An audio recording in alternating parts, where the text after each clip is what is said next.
The library that never closes. The lights at 3 a.m. It was almost 3 in the morning when Claire drove past the old Carnegie Library. She shouldn't have been awake at that hour. Her shift at the diner had run late, and the coffee she'd downed to stay alert still buzzed in her veins. The streets of Hollow Creek were deserted, the lamps casting their usual orange glow over cracked pavement. That's why the library stood out. The place had been closed for years, ever since the city built a new facility across town. The old stone building loomed like a mausoleum, its tall windows dark, its doors chained shut. But tonight, as Claire's headlights swept across it, she saw something impossible. The lights were on. Every tall window glowed with a pale golden radiance, like dozens of lanterns burning inside. Claire slowed her car, squinting. For a moment, she thought she saw movement, shadows gliding behind the glass, shapes of people drifting between shelves.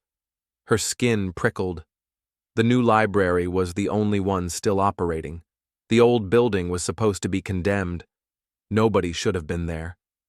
Claire pressed harder on the gas, forcing herself to keep driving.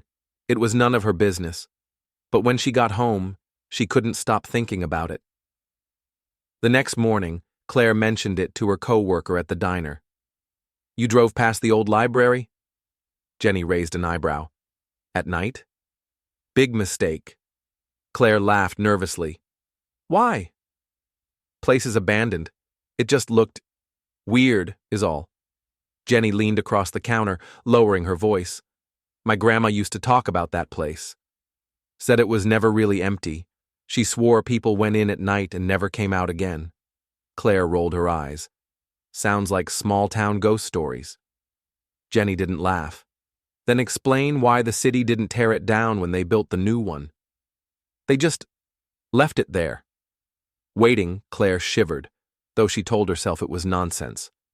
Still, when her shift ended that night, she found herself driving past the library again.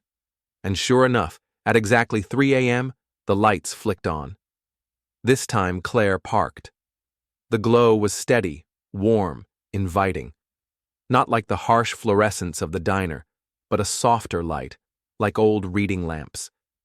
And there, through the glass doors, she swore she saw someone moving, drifting between shelves that should have been gathering dust. Her heart hammered. Against every ounce of common sense, she got out of the car. The iron chains on the doors were gone. Claire froze, staring. She'd seen them dozens of times, rusted, wrapped tightly around the handles, but now nothing blocked her path. The doors stood slightly ajar.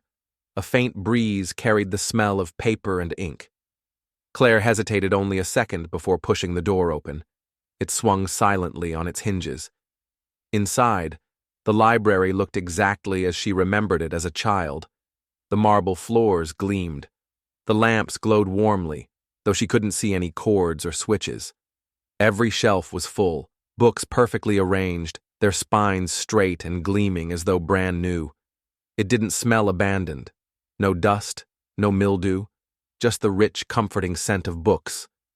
Her footsteps echoed as she walked deeper inside. The silence was heavy, but not empty. It felt expectant, as though the library was waiting for her. She told herself it was a dream, that she'd fallen asleep at home and would wake any second. But then she heard it. A whisper. Her name. Claire. She spun, her pulse thudding in her ears. The aisles were empty, shadows stretching long and thin. She swallowed hard. "Hello?" No answer. She walked down the nearest aisle, trailing her fingers along the spines of books. They were cool to the touch, titles embossed in gold. Some she recognized, others didn't make sense. The Last Breath of Hollow Creek. When the river stopped flowing, The Girl Who Would Not Leave the Library. Claire's hand froze. That last one. The title was embossed in fresh, shining gold, and beneath it, in smaller print, was her name. By Claire Weller. Her stomach lurched. She yanked the book from the shelf, her hands trembling. The pages were blank. completely, perfectly blank, until the very last one. On the final page, a single sentence was written in black ink. Claire entered the library at 3:02 a.m. She never left. The lights flickered, the air grew colder, and when Claire looked up, she wasn't alone anymore. The librarian. Claire's breath froze in her throat. At the far end of the aisle, someone stood in the glow of a single lamp.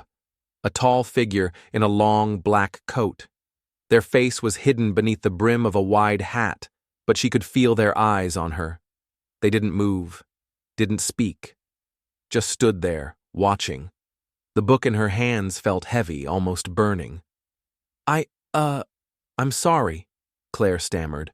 I didn't mean to come in. I'll just go. She backed away slowly, clutching the book to her chest. The figure stepped.